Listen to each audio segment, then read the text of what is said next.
So I'll invite Jay back up here, and do we have time for any questions? Why don't we just take questions? Yeah. Okay, a question from Peter. Well, my question is for Jay, I guess. You mentioned, the FDA and that transhumanists should restrict or resist regulation, and it's sort of obvious. Like I think there were kind of knee jerks to go that way, but recently a group of scientists came forward and they're talking about CRISPR technology and gene drives. Although I didn't see gene drives actually mentioned in the article I read, but that's what they're really talking about, which is this notion that you can put a genetic change out into a population, a living biological population, whether human or animal, while it's still out there. And this is technology that exists. I mean, it's not science fiction, right? Like, it's already been developed in animals, and as far as I know, no one's ever done it to a human, but they could. For no reason, I think it won't work. So, are we saying, as transhumanists, no regulation about that, or as this group of scientists that created the technology are saying, maybe we should regulate a little bit because what are we really playing with right there? Well, personally, I'm not an anarchist. I am willing to consider certain forms of regulation and so on. I think that's reasonable. I'm kind of a compromiser by nature.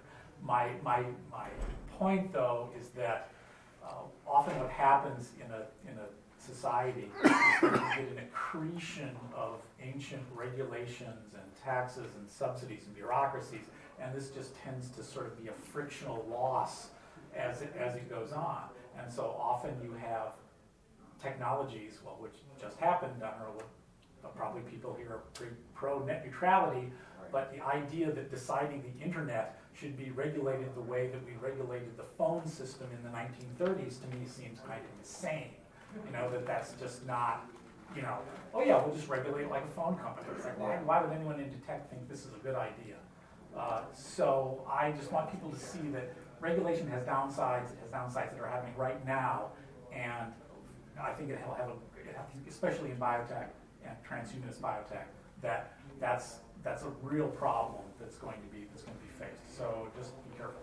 I'll just say experimental access for people who want it in cases where it's not going to affect other people, so that there are some areas in which the FDA it would be great to have them in an advisory role rather than.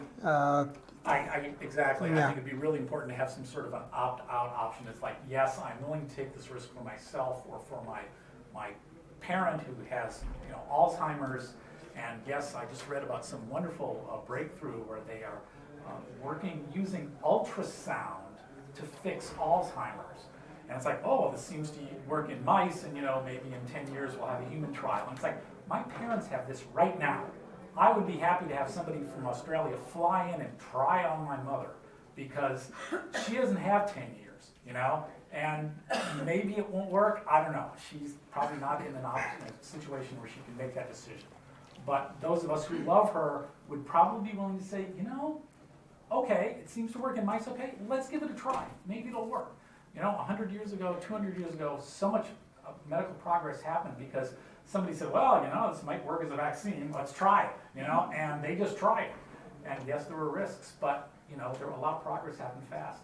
I just don't want to wait decades for a lot of these things to happen. How about one more question? No? No. Yeah. All right. Okay.